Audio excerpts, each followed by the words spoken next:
Hello, everyone, and welcome to Creative Live. Welcome back to Creative Live. Welcome here for the very first time. I am here. I'm Kenna Klosterman here coming to you from my living room to yours, to our guests as well today. His name is Jermaine Horton. Before we get into the intro and the show, this is another episode of We Are Photographers. That is our podcast where we bring our favorite filmmakers, photographers, and industry greats to you, and we talk about their life stories. We talk about the ups and the downs, the wins and the losses that we all face as creatives to connect us all and let us know that we are not alone. So once again, super excited for today's guest. If you are tuning in live on Creative Live TV, there is a chat box and you can click on that, come on in and chat with each other. I love shout outs, so let me know where it is in the world that you are tuning in from and we will get those shout outs going. You can also comment on if you're watching on Facebook, Twitter, YouTube as well. So let's get started. I'm super excited for today's guest, Jermaine Horton. He is a wedding and portrait photographer. He is a new Sony Artisan. He is also a Westcott Lighting Top Pro.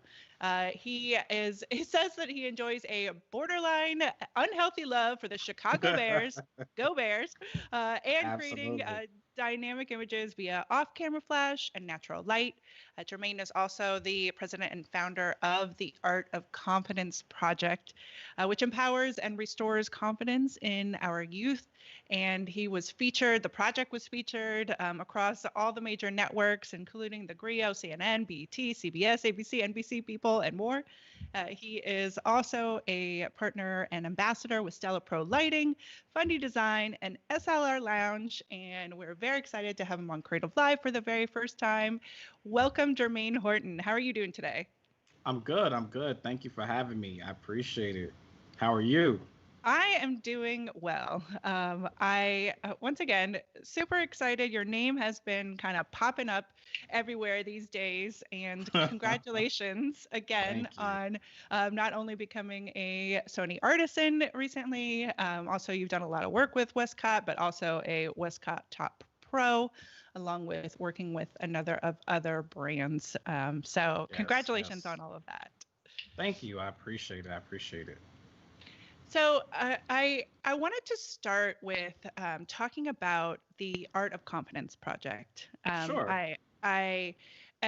When I first found out about it, I watched one of the videos of Macy Hill in Kentucky and was brought to tears. And so I respect so much what you're doing with this project, and I want to use a platform to let everybody know about it. There are certainly more stories to be told. Yes. So share with us about why you started the Art of Confidence and what it is. Well, so I started the Art of Confidence last year. I want to say like late November. And I've seen many stories of children and individuals that were going through certain things in their lives. And I knew that I wish that I could help those individuals and those children at that time. And usually they're so far away. And it's like, oh, man, a photo shoot could actually help that person. It would make them feel better, or the art of imagery, these different things. And nothing ever really came about until there was a story of a young lady in Jackson, Michigan, that was refused for her class photos because she had extensions in her hair. And I remember it was already kind of like picking up a lot of media traction. And I was getting inboxes, I was getting tags, and they were like, hey, this photographer is close to Jackson, Michigan, which is right outside of Detroit. They were like, Jermaine, would you be interested? And I was like, oh, man, let me jump all over this. Like, this is like immediately I feel bad for the little girl at that time, because as a father, it's like, wow, really? Like, kids are always excited about school pictures because they get to do a little funky stuff with their hair. They get to wear their favorite clothes. And these are supposed to be timeless photos for these children. So when it happened, I was just like, how could this happen to an 8-year-old girl when typically you're supposed to notify the parents, but that didn't happen. She was just singled out and was told that she could not take these photos. And when I got the story, I reached out to the actual person and that did the article, and I said, "Hey, can you get me in contact with the parents?" And they got me in contact with the parents. And when I spoke to the father, Doug was like in tears. He was like, "I couldn't believe that someone would actually want to photograph my daughter, and that this would take place to where she would get a opportunity of her dreams." And so I told him I wanted to set up her own photo shoot for her class photo, and do something really nice for her. So at that point, there wasn't an art of confidence. It was just me helping out someone that I thought could use the help.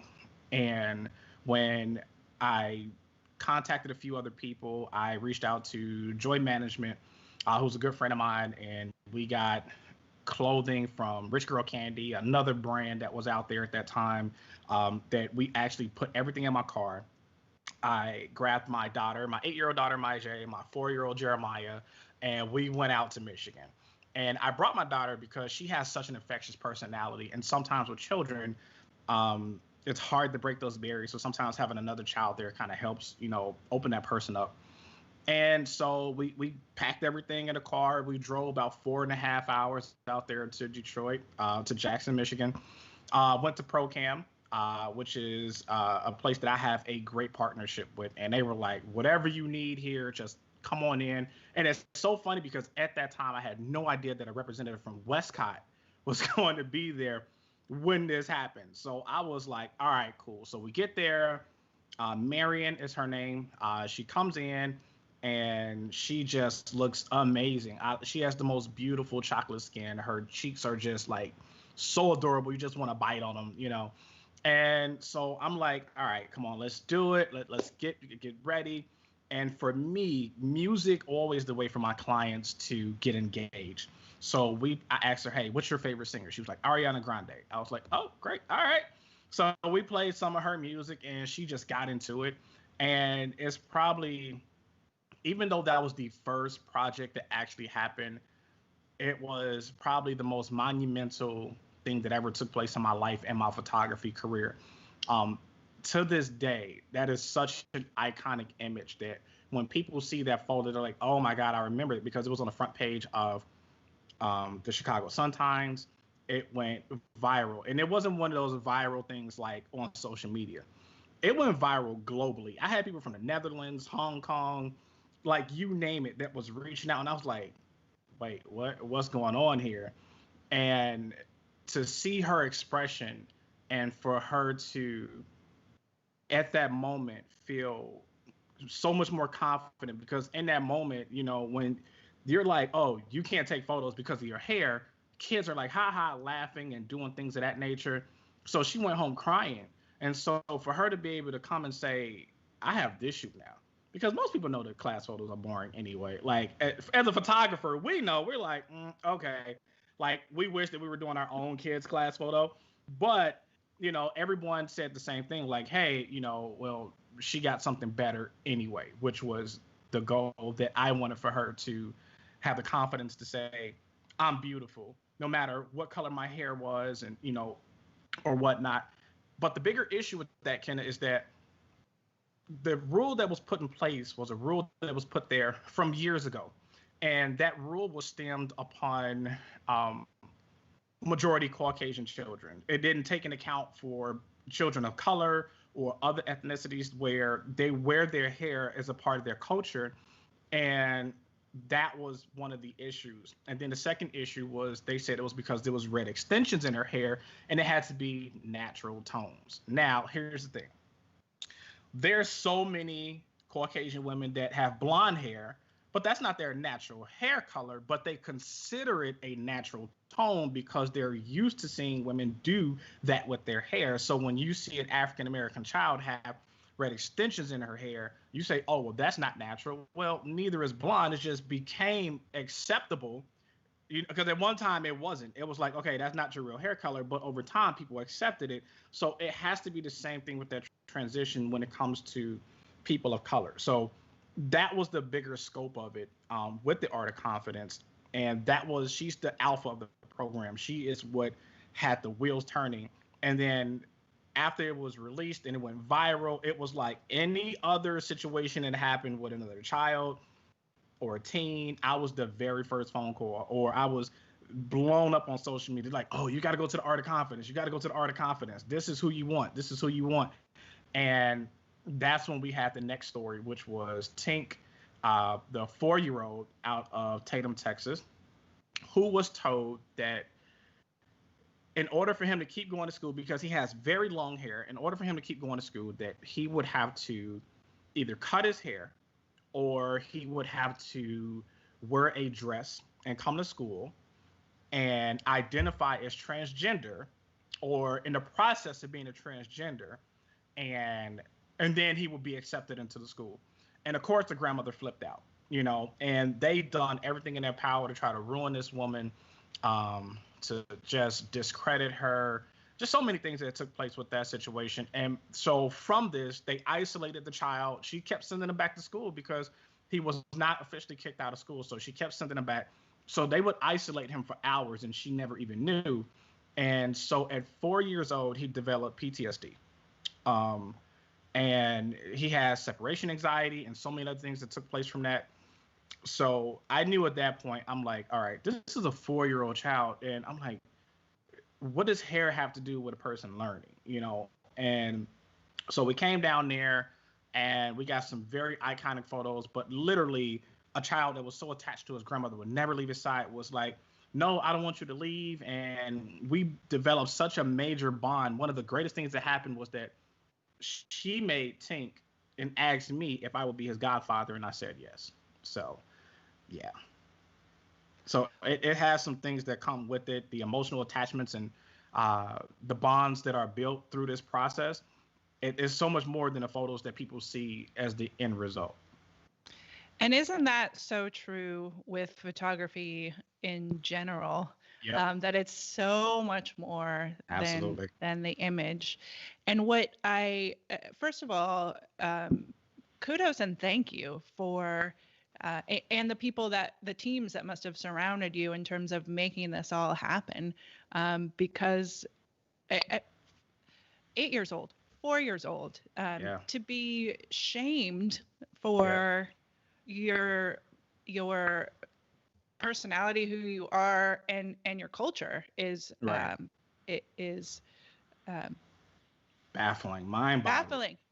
And what I so love about the Art of Confidence project is I did see you post on the Facebook page, which people should go check out, watch some of the videos that are on there, learn more about the project. But is that that the law for the school rules were changed just recently, right? Yes. So there was real impact. Yeah. Yes. And it's crazy because it's always what I like to call the success stories that happen from these projects. And right now, like, I never thought that I would be on a first name basis with billionaires, but the owner of the Detroit Pistons flew me and my daughter out and had us sit courtside. She became a part of the Detroit Pistons organization. She's getting looked at right now for a deal with Disney as well. Like, it's so many amazing things that happen with that. With Tink, they actually changed the rules. So now the hair is no longer a requirement. They don't care about that anymore. There's no more restrictions on how long or if it's braided, if it's dreads. So we all came together and made that happen with the Art of Confidence project, along with the Crown Act and the Crown campaign, which has been something instrumental and much needed that was taking place. And one of the other children that were out in Texas was DeAndre. And DeAndre had these very long dreads, and they told him that you cannot graduate high school if you don't cut your hair. Mind you, in the rule book, it says that your hair cannot touch your ears and it can't come past a certain way. So he would pin it up, and they still made an issue about that. However, one of the members of the football team said, hey, this is BS. My hair goes over my ears, and because I'm Caucasian, they do not call me out about it. And he came to DeAndre's defense, but the school still didn't want to do anything about it. That's in another district in Texas, but both of the situations in Texas. Um, they decided after convening that they would not change their rules. So we're still fighting for that. And as a matter of fact, I plan soon to do a connection of DeAndre and Tink so that they can come together and we do a even more powerful story to show the parallels of like their journeys and how this is coming to pass, because he's 18, Tink is 5 now, you know, and so it's like their past and their future go hand in hand, and it's time to just amplify that story even more. So that's part of our next project that we're going to do too. Wow. And I think, yes, combining their two stories together is it just, that's where you combine all of these stories together, and it starts to show even more so, societal issues sweeping across the country in just one aspect, being hair, which represents so much more. It does. It does. What has this project done for you personally in terms of not just your photography, but your confidence? It's funny because this Art of Confidence project was something that not only was needed for other children, but it was for myself too. And because I know what it's like to be bullied, I know what it's like to be discriminated against. I come from a very tumultuous childhood that it's filled with PTSD, where I developed that even before going into the military, where it was just amplified even more once I was there. So I will say that having this Art of Confidence project really made me stand out from other photographers, because while I'm a great wedding photographer, and I think my images are amazing, and my brides and my couples, they love them, there's so many other wedding photographers. I feel like I make great portraits, but there are so many other portrait photographers. And I feel like with lighting, it was something I learned, and I was just like, and I kept learning lighting, and I just felt like, look, if you can light, then you can pretty much shoot just about anything, for the most part. And so having a personal project like this made me step into the forefront of other photographers. And it's nothing against those other photographers. It was just that it was something different at the time that people wanted to see and people needed to see. And it was a refreshing thing for people to see. So it really put me on people's radars. And it's one of the reasons why I absolutely preach and tell people, do personal projects. I promise you, once you start doing personal projects, it gives your business purpose. It also gives you purpose, but then it helps other people in the long run as well too. So it's like, it's one of those things where it's almost a necessity, because it's almost like, okay, we've seen almost every kind of wedding photo. We've seen almost every wedding pose. And I love the people out there that's always creating and always, setting the bar higher. But let's do something that's near and dear to our hearts so that the world can see it. So when I saw images from rallies from the Black Lives Matter, when I see individuals from different communities speaking about things that hurt them, and they can't really lash out how they want to, so they use imagery to express their pain and their joy, their sacrifices, their triumphs. To me, that is so amazing, and that's what those personal projects are for. But it has literally opened the door for everything that I have sought after. And I mean, I never thought that I would be where I am today in my photography career, because I remember posting and tweeting. I said, look, I'm going to be an ambassador for somebody. I'm going to be an ambassador for a camera company. Like, I put that in the atmosphere. I tweeted it. I put it on Facebook. I had it in my Instagram stories. I remember I used to tag lighting companies and brands like, listen, which one of you all going to take an opportunity on me, because you're going to regret it not having me on your roster sooner or later. So, and the one thing I will say, companies like Westcott really took a chance on me before my name was a household name within, these personal projects with the Art of Confidence. And they were like, we love what you do. And I love that Brandon Heights was like, yo, whatever we can do to help you, we'll do it. Because we were in a partnership phase before I was made an ambassador. They wanted to see how I would teach, how I would carry myself in the public view. What was I like? Was I going to be loyal to the brand, or was I going to be just one of those people like, hey, yeah, I want Westcott equipment, and then just to say no. It's been such an amazing partnership, and the one for Macy in Kentucky, Westcott was like, listen, we know Black Lives Matter. And I was so glad it wasn't one of those things where all these companies went on Facebook and Instagram like, Black Lives Matter, Black Lives Matter. And at that point, it felt like it was a marketing strategy. And Westcott was like, here's what we want to do. Whatever you need for your projects, it's done. I'm going to send a video team out there to Kentucky. And when I send my video team out there, you tell them how you want this done. And Jacob came out there from Westcott and actually killed that video. It is the most impactful video from my Art of Confidence project that Westcott put together. And I literally was in tears watching the dry cut of it. And I was just like, wow.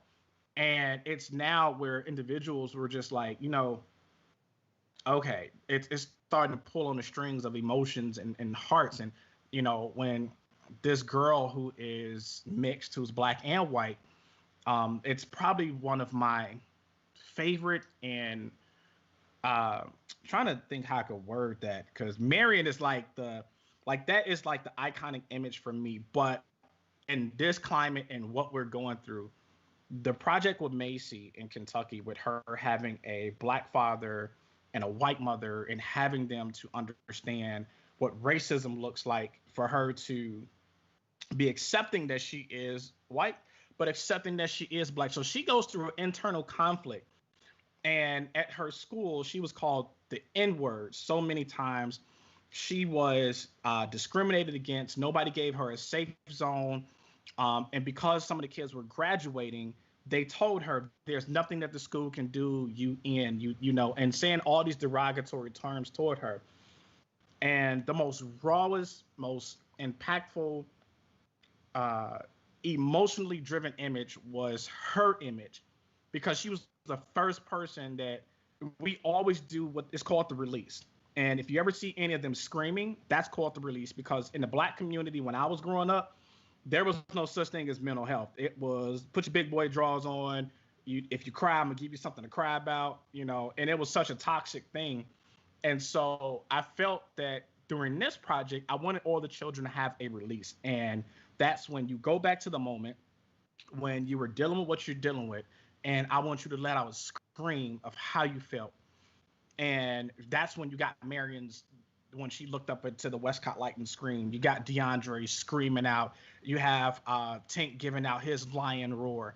All these things that took place. But when it came to Macy, and we had a heartfelt conversation, literally when she gave that scream, it was tears in her eyes. It was the rawest emotion that I've ever seen. And I could tell in that moment, like, she was still battling what she was dealing with and what she was going through, because people will say, oh, she's got all this media attention. Oh, people are doing this for her. People are doing that for her.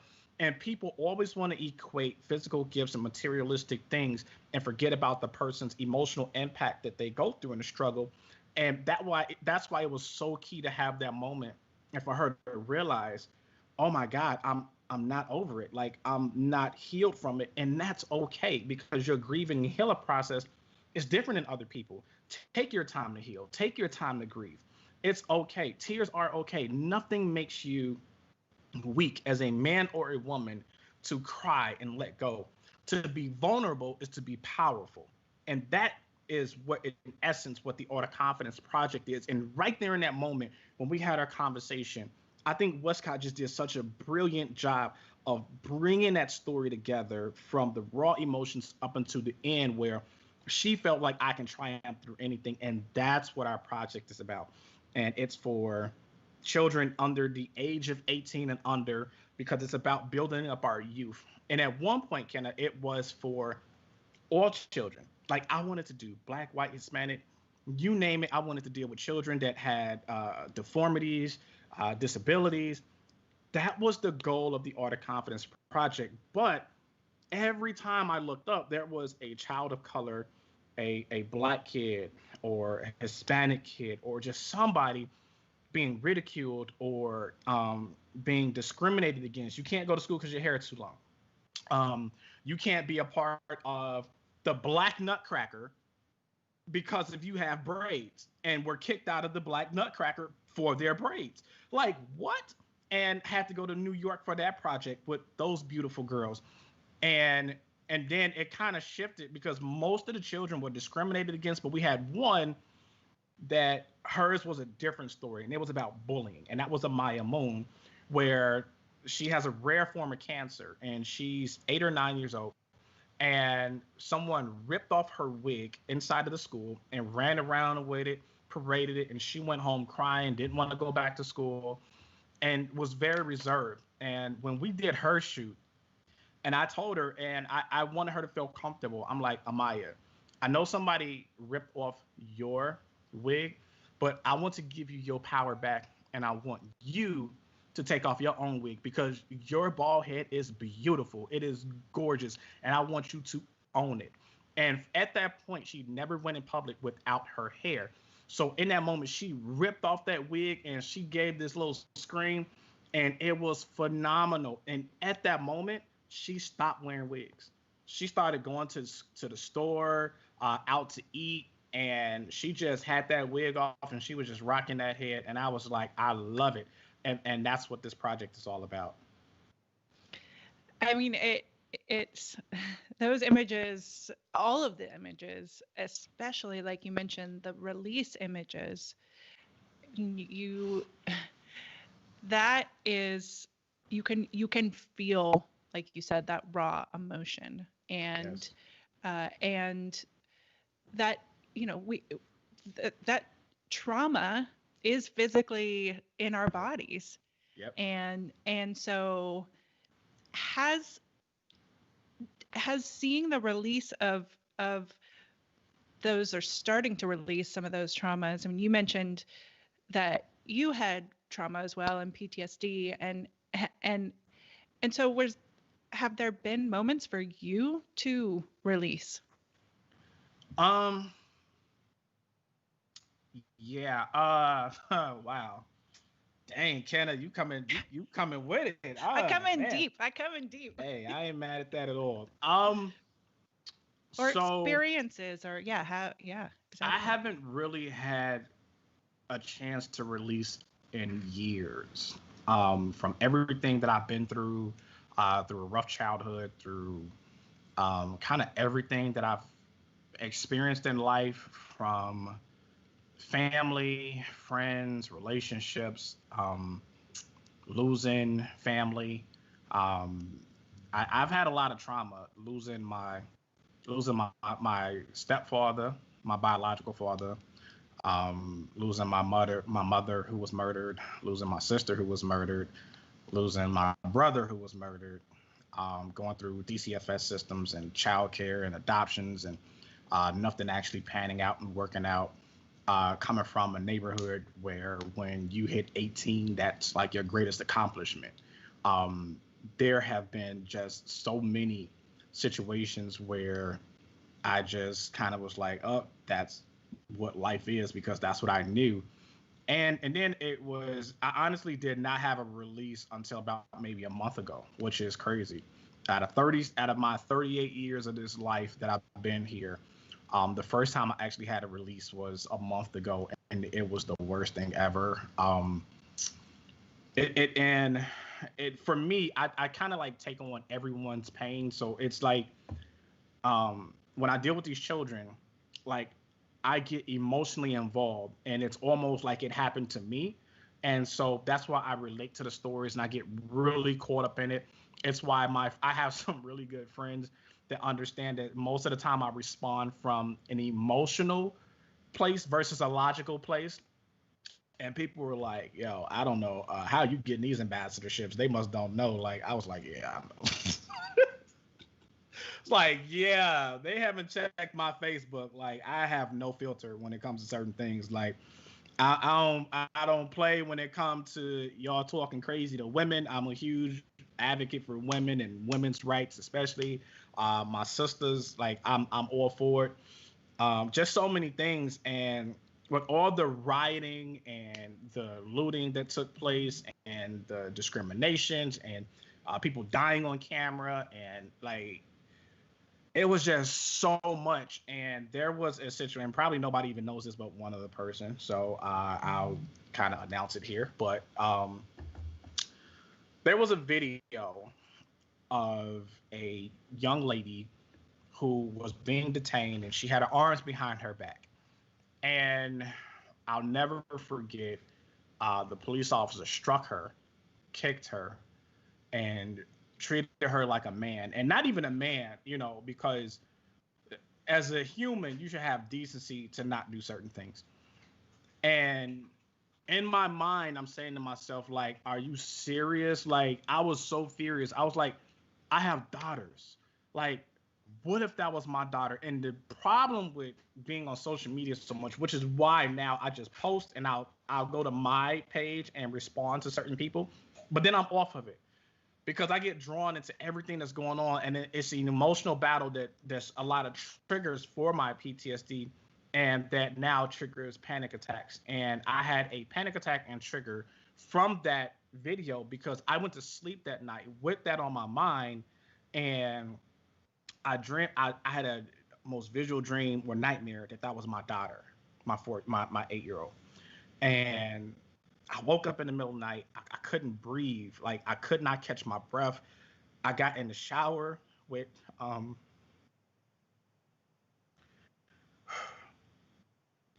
I ended up getting the shower with my clothes on and like a cold shower. I just had to like just wash it off. I had to wash it off. And I could not breathe. I could not catch my breath. And I thought I was literally going to die in that moment. Like I never knew that my dreams would be that vivid. And so I knew at that moment I was like, all right, I have got to take a break and give myself balance with social media. But then also I knew I had to play a bigger part in this world with what I do. And it was at that moment when I decided that I wasn't taking no for an answer from companies. I wasn't taking no for an answer for building my dreams, my business, or anything else. That I was going to make my Art of Confidence project greater than anything that I've ever done. And so I understand that we have to have a bigger responsibility in this world and cannot depend on governments and society to always do the right things. But in order for the right things to happen, we have to be the examples and set it ourselves. So I just knew in that moment, like my project has to be greater and bigger. It's the reason why I have not even done another project, because this next project that I'm going to work on, and not the follow up with DeAndre and Tink, but this next one is probably going to be one of the biggest that I've ever done, which I need to bring some outside help in. And this is finding out, where are our girls? And when I say where are our girls, where are our children? There's so many children that are being kidnapped and they're being used for trafficking. They're used, and it's so many things that's taking place with that, but it's not getting the attention that it should be getting. So I've been trying to find people in communities that are in the trenches, that have platforms that understand the dynamics of how this goes, not just the TV version, but the real life version. And I don't want to come in with just a version of my own. So that's why I've been seeking people that understand the optics of how this takes place. And I have already in my head exactly how this is supposed to be. And many people were like, well, if it's for children under 18, well, how can you do this? You know, because they're gone.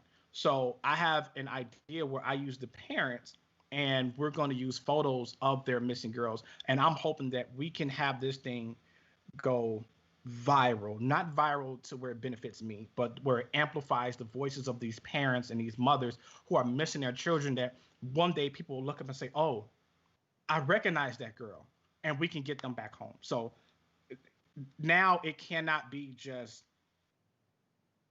little things, and it has to be greater and better. It has to be monumental impacts for this world. And I just feel like if I can do something like this to help some other people, then I did what God called me to do. And that's the bigger part of this. Jermaine, first of all, thank you for your vulnerability. I mean, you said it yourself earlier. Vulnerability is power, and no one can, take that. Once you are embodying your personal power and your, please know that you will have reached somebody out there, just by sharing that, that will recognize. I mean, I've had panic attacks, and you don't know what's happening. Right. Uh, and so just even recognizing that and verbalizing it will help someone. So thank you. Thank you. I appreciate it. And man, I mean, I did not know that this is how the art of confidence was evolving. And what's so beautiful about that is that everything, passion projects, life, it's all these evolutions, and you start something and you don't know where it's going to go. Absolutely. And I really appreciate your sentiment of no. You had said at one point, I think when we were chatting previously, no builds your character, yes builds your business and your career. That's right. Absolutely. Yeah. And that is why, I mean, I've seen that you sort of epitomize this art of confidence, because just going out there, whether you're when you have been getting the no's, but continuing to get the yeses. Can you also, when you were announced as Sony Artisan, your immediate sort of response was like, this isn't really about me. Now it's time to do the work. Like, you had to do a whole lot of work to get to that point. Right. What do you think it is that has, what was the switch in terms of like, I'm not going to take no, or if I do get a no, I'm going to keep going. Like, was there a no that kept you going? I wouldn't say. I've been told no my whole life, so it's been one of those things, like, where I come from. Like, you can either be a product of your environment, or you can just change your entire environment, And I'll say, man, it wasn't like one thing that stuck out, but I just remember getting advice from so many different people about what was taking place and things that were happening in the world of photography. And I remember like saying, like, who made these rules? Like, people were telling me, well, if you're going to be a wedding photographer, stick with weddings, shoot weddings only. If you're going to be a portrait photographer, stick with portrait photography.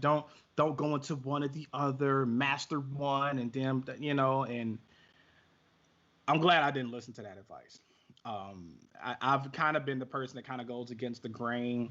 I ask the questions that most people wouldn't ask questions to, when people are like, oh, well, he's the dawn of photography. Why would you question that? Like, why not? I feel like the dumbest question is the one that you never ask. And for me, it was being a student of the industry. And that comes from, I used to be in network marketing. And I know so many people have cliches about it and how they feel about certain things when it comes to that. But listen,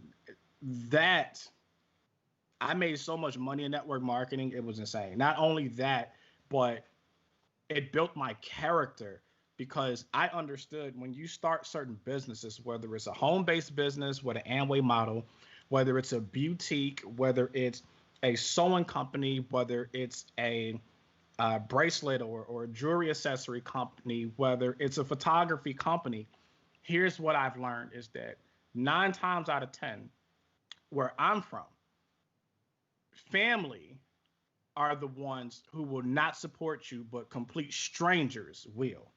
You'll have complete strangers that will believe in you, that will push you and give you the confidence that you need. And sometimes your family are the ones that are the Debbie Downers and the crab in the barrel that literally will pull you back. So I have always been of the mindset that it may not be today, it may be tomorrow, it may be the week after that, but my time is going to come. So I was just being patient and learning. I went to WPPI, I went to the photo cookout, I went to all these different places where I would learn photography. I would make sure, okay, how can I build my business? But how can I build on my craft as well? And my favorite photographer when I first got into the industry was Jerry Giannis. Like, I love me some Jerry Giannis because the man is so genuine and real, and he's very honest and he has no problem helping you. So I remember that class was like maybe $800 at the time. That didn't even include flying out to Santa Monica, California. And at that time, I've never been there. And it was one of the most beautiful places that I've been to where the sunsets were like on fire. And learning from him hands on was the difference maker in starting my career. Then it was like, okay, there's one more issue. I don't see any representation of African Americans or people that look like me in wedding photography. And maybe it's because where I'm from or where I was looking and I just wasn't looking hard enough. But it was other times I was looking for things not even remotely hard enough, and blam, they were in my face, but they just didn't look like me. So I'm like, okay, where are these amazing creatives that look like me? Because representation is everything. The same thing like my daughter. My daughter's favorite comic book character at one time was Captain America. And all of her superheroes never looked like her. And when the movie Black Panther came out, my daughter was like, oh, like she got to see someone that looked like her.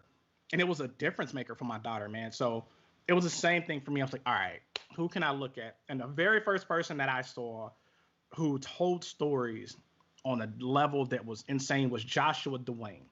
Joshua Dwayne out of New York. He's one of my favorite photographers. Even now, I still look at his work for inspiration. So, and then, again, I'm huge about women and opportunities.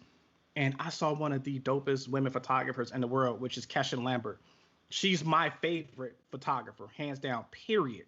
The woman is so dope at what she does. And then I start looking at how she used light and how she told stories. So those were the two that I picked and chose from. And then I was like, okay, I got the story part. I got the composition part. All right, let me get into this lighting thing. So then that's when I met guys like Francisco Hernandez, who's Alpha Collective, amazing with off-camera lighting. And then Darrell Hoshing, who's like my brother.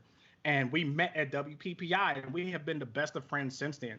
And I learned off-camera flash from him. So I took bits and pieces and pieces and pieces and pieces and pieces from everyone. And I just kind of molded everything and just kind of made it my thing.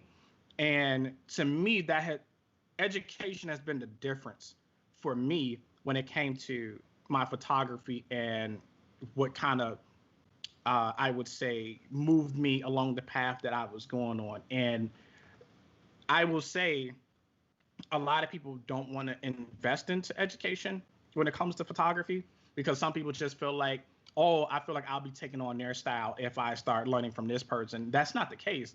And when people say, oh, I don't have the money to invest in something like that, well, that's the reason why you need to invest in it, because you don't have the money for it. And the short-term sacrifices are worth the long-term gain. And when I understood that, the first thing that I needed to change when it came to this business was mindset. Everything else was just going through the motions. Like, you can pick up a camera, do everything else, but do you have the mindset when someone tells you, oh, I don't want to pay you $300, I only got 150? Do you have the mindset to say, okay, I'm worth $300, but that 150, do I really need it? Well, how about this? Instead of giving you 10 images, I'll give you 5 images. Then you start having a mindset of a business mind to how you can kind of fix things to work for you. And for me, that was the difference maker. Well, it's recognizing your own value. Absolutely. And I mean, it's so true. The mindset part is sort of the thread of the photographers and filmmakers, that we talk to here on Creative Live, the brand ambassadors. Like, you have to believe in yourself Yeah, in order for somebody else to believe in you. And I would absolutely. say, like, that mastering the art of confidence, is one thing for you, but then also that art of networking. I mean, Absolutely. putting yourself in those positions, whether Yep. that's physically or online, Hmm. so that you are making those connections and giving the Absolutely. shout outs. I mean, I will Yep. say, you after we, connected on, bringing you on the podcast, then you called me up and you're like, "Hey, I I see that you did. work for Getty Images." Yes. Never mind, it was 13, 15 years ago. He's like, "But I want to photograph sports. In terms of, I want to photograph the NFL. I want to be down there in the pit on the field. Do you know anyone?" And Absolutely. I was just like, "You taught me a lesson." I was like, "Damn." Knowing it. Why not? Absolutely. So, Why not? so tell us about you and wanting to photograph NFL, because, like you said, you didn't. I love that you're saying, like, well, this is what you're supposed to do. Like, there is no supposed to. So Exactly. maybe there's somebody out there who's going to connect you. So let's hear it. What's the goal? What's So, the dream? so my goal and my dream has always been to shoot sports. Like, when I tell you I absolutely love sports, it's man, it's not even words that I could put into. Like, I'm a diehard. So when you gave that intro, like, that's legit who I am. I'm a diehard Bears fan. It's man, it's football has always been like number one in my life. Then it's basketball. Then it's baseball. Um, so those sports have always just been like. But my Bears, I love my Bears. So it's so hard to get into professional sports.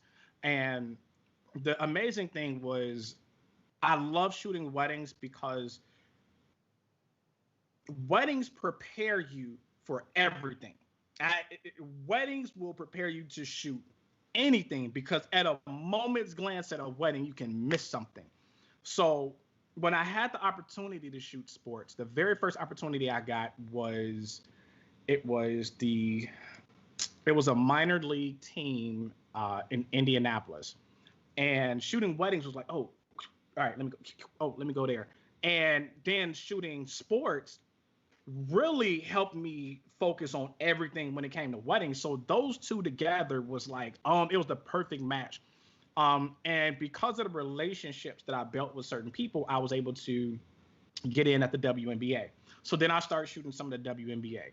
And then I met people that were at the WNBA and this is why it's so crucial. I tell people all the time, it's not what you know, it's who you know. And if you can build relationships with people instead of just being in your own bubble, there were other photographers there. Instead of being like, oh, I wonder who he's with, and what camera lens is he using?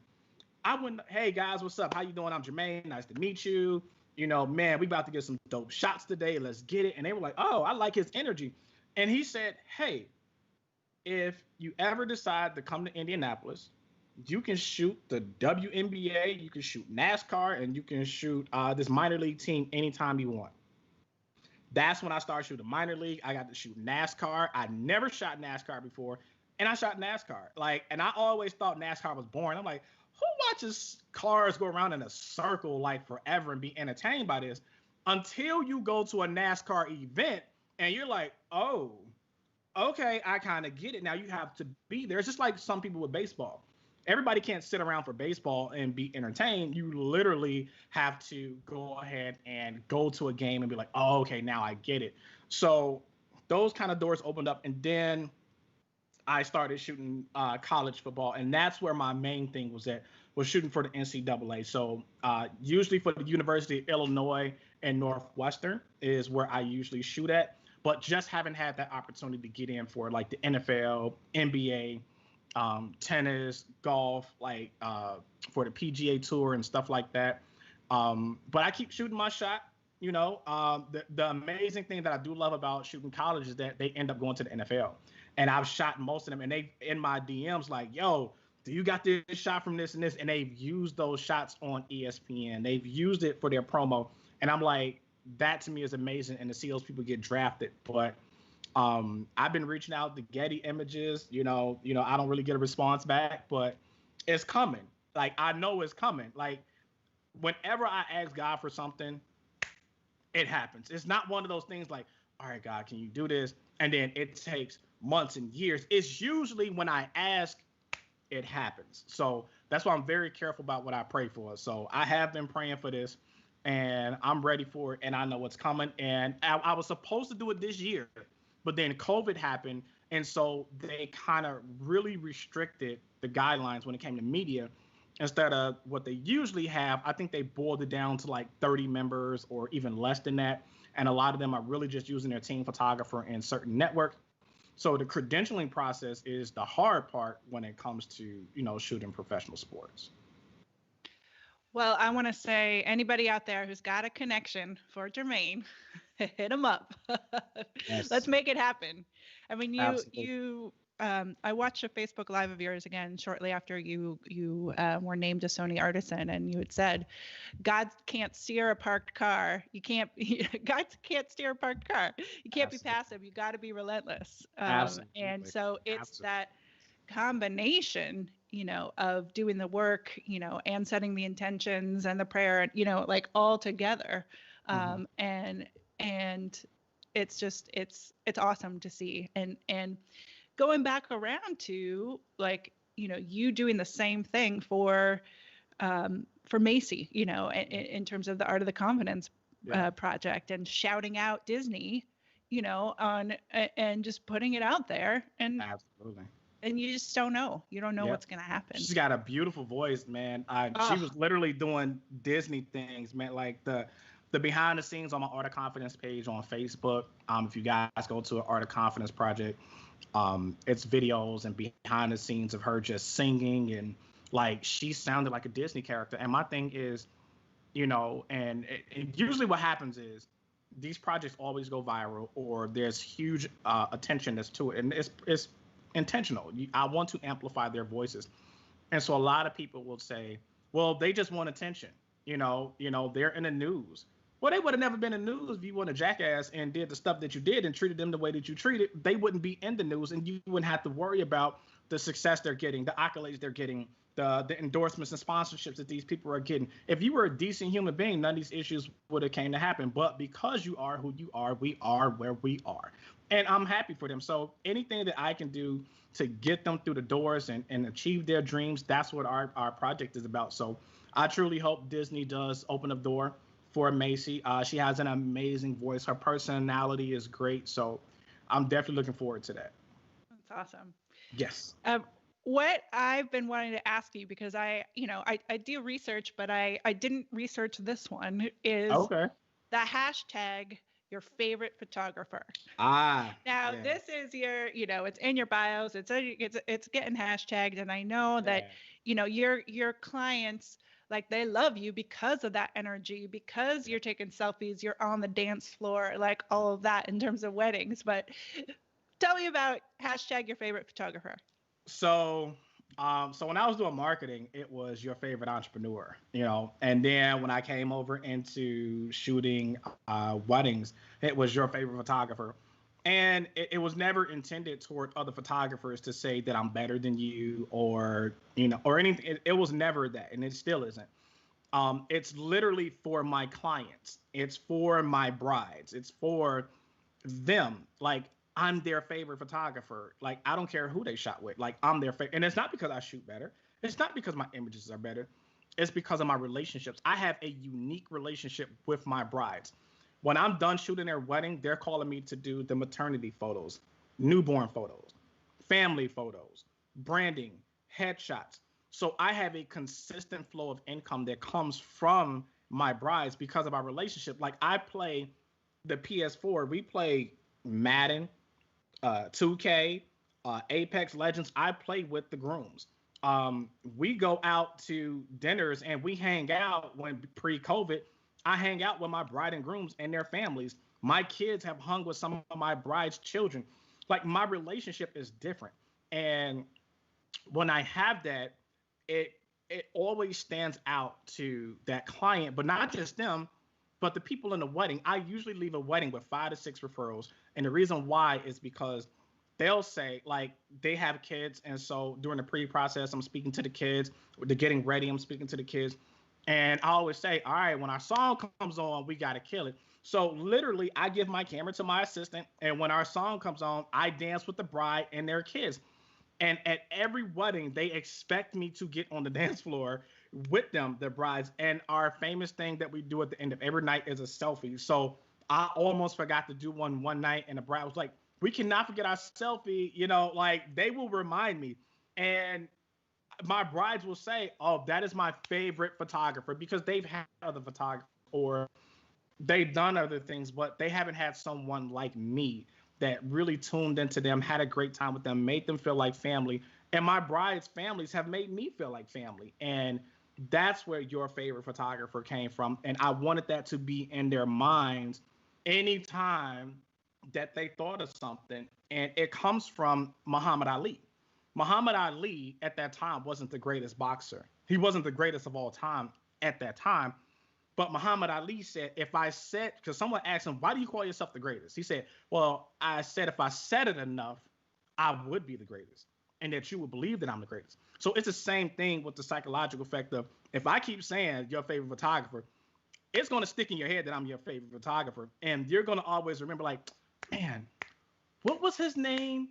Your favorite photographer. They look up the hashtag, bam, there I am. And hashtags will pull in people sometimes quicker than finding the actual name of that person, and then they can find me that way too. But that's where it came from. That is brilliant. But it's the brilliant part of it, Jermaine, is that it's not just a hashtag to have a hashtag. Exactly. Like it is your heart and soul that is combined with your business, that is combined with your entrepreneurship, combined with your networking, that has made, combined with your passion project, that's made, the whole thing. Yes. And it's just, it's just a beautiful, beautiful story. And, I appreciate that.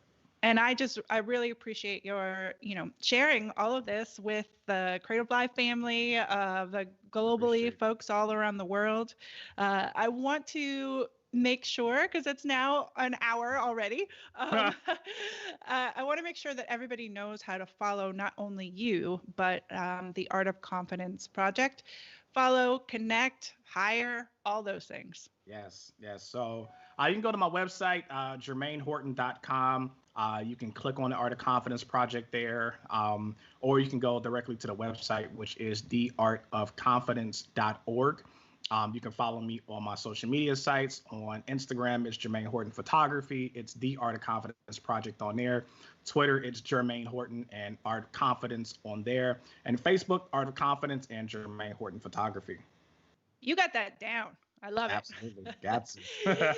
Jermaine, I want to give some shout outs to people who have been chiming in throughout the broadcast. We have Desmond there in Chicago saying, I love my brother's work. We've got Tony in Charlotte, North Carolina. We've got Regina in Chicago, Jose in Philly, Dave in Phoenix. We've got Dave who said he is Dave Sulsana, who says he's a video editor. We've got folks who are, you can go in and see some of these comments on Facebook, because there's people who are offering if you need a video editor for any of your projects, please reach out. Awesome. That with regard to the Art of Confidence. We have Daryl who's saying one of the hardest working photographers out there, and photo me Ike. So thank you. They don't see the behind the scenes. Behind the scenes is like, I tell people all the time, like Michael Jordan always used to say, like, we got 6 championships and we got all these championships, but they never saw the hard work that Mike put into the gym. And it's like, it's hours that I've taken away from my children so that I can edit and learn different editing techniques and just always working on my craft, man. So I appreciate my children for always being patient with me so that I could give them the life that I never had. And that's where it comes from. But I love them, and shout out to Regina. She's from Chicago. I said that I wanted to put on an amazing woman, a Black woman in this industry, so that I could amplify her voice. So I added her onto our company, and she is my mentee. I'm going to groom her. Whatever she needs, I'm going to do what I can so that she has success. Tamron, y'all need to call her. Awesome. Fantastic. Throw that in there. We know some people at Tamron. Yep. Yep. That's fantastic. Let's tag them. Yes. And that's right.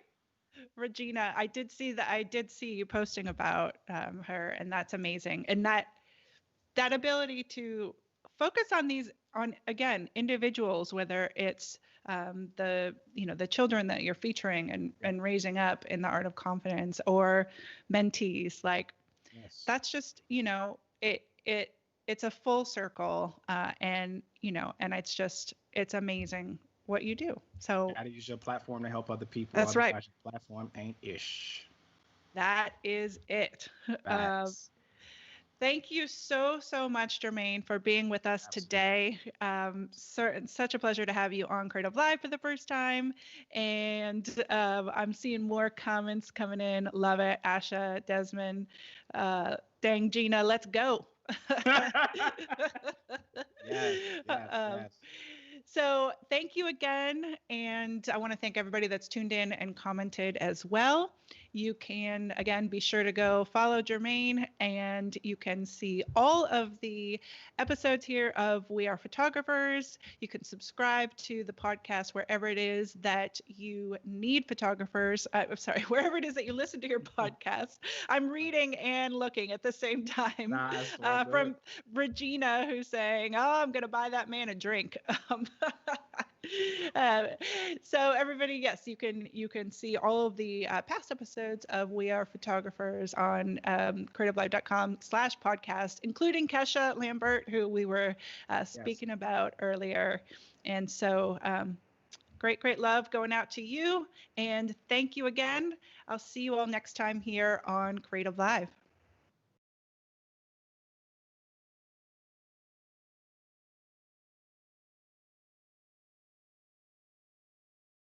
Hey guys, what's up? It's Chase Jarvis, founder and CEO of CreativeLive. You all know that we have more than 2,000 classes and more than 10,000 hours of learning, inspirational, and motivational content on the platform. I'm super excited to announce a new experience on CreativeLive. It's called Fast Class.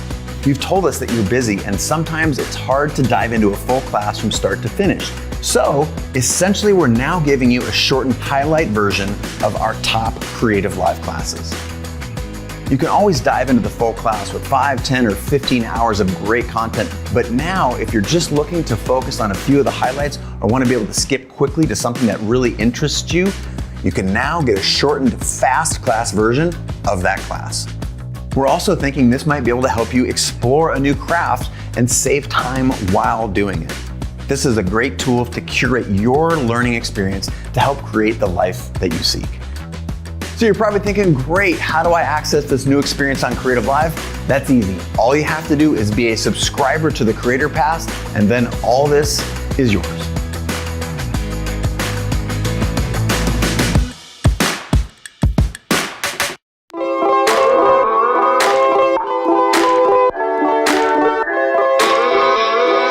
If you're feeling isolated and looking for creative connection, try tuning into creativelive.com/TV. That's where we've got a 24/7 live stream from the kitchen counters. I can do that backlit shot that I really like to do. From the studios and living rooms of many of the world's top creators, where we're doing musical performances, Q&As, cooking shows, virtual book tour events, drawing, spoken word poetry, and more. Life passed me by waiting for an invitation when the world is greater than my nation or my occupation. Be someone you've never been. You feel all that adrenaline, it's medicine. It actually helps me feel like my days are more purposeful. I hope that out of this deep pain will come some collective growth. Dive into CreativeLive TV today.